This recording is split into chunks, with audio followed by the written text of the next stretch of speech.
Olá, terceirão, tudo bem com vocês? Espero que vocês estejam bastante animados, apesar de tudo, dando conta do recado, né? Com muita disciplina, com muita determinação, para o que der e vier para esse ano, né? Vamos ver. Eu também fico muito aflito com isso tudo, fico preocupado com vocês e do que eu puder ajudá-los, estamos aí, tá certo? Para dar uma força, uma ajuda, reclame aí qualquer coisa, não sei como vocês estão sentindo dessas aulas e tudo, se está ajudando ou não, e o que que nós vamos fazer, né? Mas vamos em frente. Hoje, aula 10. Antes de começar a aula 10, eu quero ler dois textozinhos de momentos diferentes, um que a gente acabou de estudar e um que a gente vai estudar para vocês já anotarem isso. O primeiro texto que eu vou ler de um movimento que a gente estudou, que acabamos de sair dele, que é o romantismo, é do Iracema, do Zé de Alencar, em que ele fala assim: além, muito além daquela serra que ainda azula no horizonte, nasceu Iracema. Iracema, a virgem dos lábios de mel, que tinha os cabelos mais negros que a asa da graúna e mais longos que seu talhe de palmeira. Vejam como ele vai escrevendo a Iracema, né? Continua. O favo da jati não era doce como seu sorriso, nem a baunilha recendia no bosque como seu hálito perfumado. Mais rápida que a ema selvagem, a morena virgem corria o sertão e as matas do Ipu, onde campeava sua guerreira tribo da grande nação tabajara. O pé grácil e nu, mal roçando, alisava apenas a verde pelúcia que vestia a terra com as primeiras águas. Notaram a descrição? Cheia de adjetivos, tornando a Iracema uma figura linda, maravilhosa, uma heroína, né? Que quando corre parece que está voando, que nem toca o chão, de tão leve, né? E tudo é idealizado aí. É a descrição romântica, né? Vamos ver agora uma descrição do momento que nós vamos entrar agora, que é o realismo, né? Eu peguei aqui o Machado de Assis, Dom Casmurro, né? Lá o Alencar descreveu Iracema, aqui o Machado vai descrever Capitu, a personagem feminina principal desse romance, né? A famosa Capitu. Mas não vai descrever a Iracema, vai descrever só os olhos da Capitu. Aliás, essa descrição rápida está no capítulo 32. O título é Olhos de Ressaca. Aliás, essa palavra ressaca é chave no Dom Casmurro, porque a ressaca tem um sentido psicológico, metafórico, né? Como destruição, como arrasar uma vida, porque para o Bentinho a vida dele foi arrasada, né? E tem também a ressaca material, a vaga da praia que vem violenta, né? E vai provocar uma tragédia. Está aqui no livro, vai ter uma tragédia importante aqui, provocada por uma ressaca, né? Então, é uma palavra que vai perpassar o livro inteiro. E essa cena em que ele descreve, é lá no começo do livro, o Bentinho e a Capitu como dois adolescentes que começavam a se namorar. Começavam a namorar, né? Nem sabiam ainda se iam casar e tudo mais, do que ia acontecer, mas eles já começaram. E o Machado já vai lá para fazer uma descrição totalmente diferente. Vai pegar só os olhos. É no momento em que o Bentinho está lá junto com a Capitu e pede para olhar nos olhos dela e tudo mais, né? E o Machado descreve assim: para dizer o que foram aqueles olhos de Capitu, não me acode imagem capaz de dizer, sem quebra da dignidade do estilo, o que eles foram e me fizeram. Olhos de ressaca? Vá, de ressaca. É o que me dá a ideia daquela feição nova. Traziam não sei que fluido, misterioso e enérgico, uma força que arrastava para dentro como a vaga que se retira da praia nos dias de ressaca. Para não ser arrastado, agarrei-me às outras partes vizinhas, às orelhas, aos braços, aos cabelos espalhados pelos ombros. Mas tão depressa buscava as pupilas.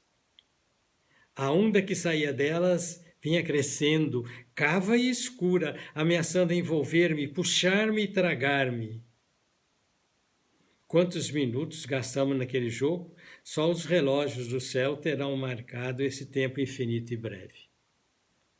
Termina aqui a descrição do Machado, né, que ele faz desses olhos da Capitu aí, essa análise psicológica tremenda que ele faz, que vai perpassar depois pelo livro inteiro. Vocês precisam entender um pouquinho a idealização, a diferença, né, de dois momentos, um totalmente ideal e o outro aqui na realidade, e a análise psicológica da situação, né? É isso mais ou menos para vocês sentirem um pouco essa diferença entre o que foi, né, aquele momento romântico e o que é agora, o que a gente vai estudar, o movimento realista. Cronologicamente, mais na literatura ocidental, a partir da Europa, o realismo, segunda metade do século XIX. Aqui no Brasil chega tudo atrasado, né? Chega tudo mais ou menos atrasado. Quando eles já estavam lá no realismo, nós estávamos aqui em pleno romantismo ainda, né? Quando eles já estavam lá no naturalismo, ainda continuava aqui, e depois o realismo e o naturalismo vão chegar juntos aqui, a gente vai ver um pouquinho para frente, né? Bom, mas voltando para a apostila, aula 10, na página 1, se vocês irem acompanhando aí, ele vai falar aquelas mudanças na Europa, né, no século XIX, as mudanças sociais, políticas e econômicas, que vão refletir também no pensamento e na produção artística do período. A literatura vai seguir todos esses movimentos aí, né? A literatura, a gente insiste, é sempre fruto do momento, é sempre fruto do que se vive na época, né? Ela não é uma coisa isolada no espaço, não é uma ilha isolada no espaço. Ela está sempre terra a terra. E vai refletir muito esse momento aí, esse momento de muita convulsão social com aquela segunda revolução industrial lá na Europa, a fuga constante do campo para as cidades, o abarrotamento de operários nas fábricas, ganhando mal, trabalhando demais, se arrebentando naquelas fábricas, né? Sobretudo, e falam demais, sobretudo lá na Inglaterra, né? Que a revolução industrial lá foi muito mais violenta. E aí vem, então, né? A época realista e a literatura realista que vai denunciar todos esses fatores aí, né? A emoção, a espiritualidade e a subjetividade românticas vão ser substituídas pela ciência, progresso e pela razão agora, né? É a ciência que interessa, é o progresso que interessa, é a razão. Tudo isso motivado, é claro, pelos movimentos filosóficos ou pelo pensamento, né? Pelas ideias dominantes da época. A primeira, o positivismo, do Auguste Comte, que baseava na ciência guiada pela razão como fonte de tudo. É quase que uma volta lá para trás, olha como é interessante isso, lá no arcadismo, aquele iluminismo lá, né? Certo? O que é o iluminismo, né? As luzes da razão, iluminando as mentes humanas, botando o homem em outra situação. É o iluminismo lá de trás. Mas agora que é outra situação, né? Já veio o romantismo e agora nós estamos no realismo. Esses positivismos parece que é um voltar lá àquele iluminismo árcade, né? do século XVIII. As fontes científicas dessa época baseavam sobretudo no experimentalismo, tornar o ser humano como que um laboratório, cobaia de alguma coisa. E a literatura vai cair muito nisso aí. Sobretudo lá no naturalismo, que a gente vai ver mais para frente. Houve um grande desenvolvimento também das ciências aí, da matemática, da física, da química e tudo mais, e da medicina também, que auxiliou demais esses movimentos aí, né? Voltando ao positivismo ainda, né? Aí na apostila tem o lema deles aí, está em destaque: amor por princípio, ordem por base, progresso por meta. E diz aí a apostila que no Brasil o positivismo fixou raízes profundas, mais até que na Europa. Esse fim do Império e começo da República, aí diz que todo mundo era positivista.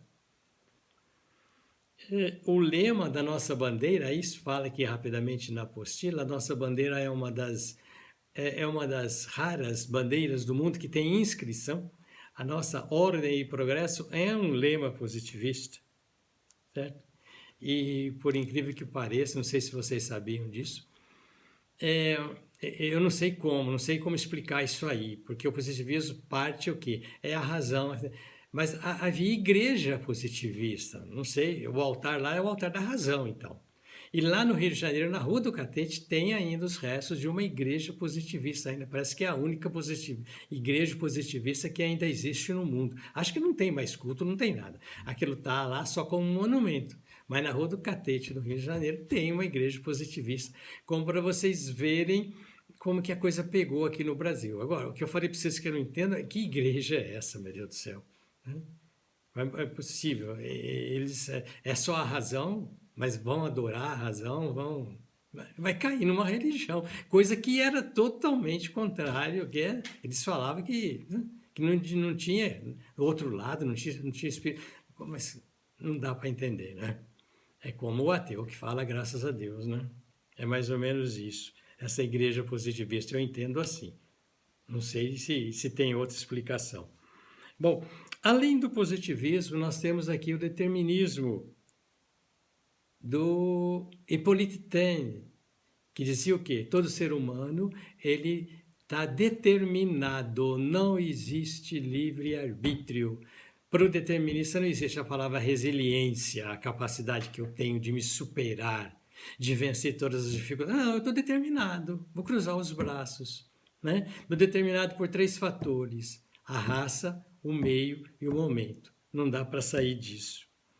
Ajudou demais também nessa época o evolucionismo ou darwinismo, do Charles Darwin, que fez aqueles estudos de ciências naturais, né?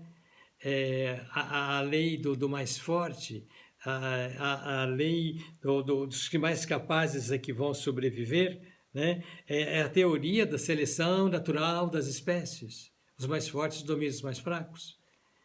E o Machado de Assis vai fazer uma ironia tremenda depois disso, aí a gente vai ver nos livros dele.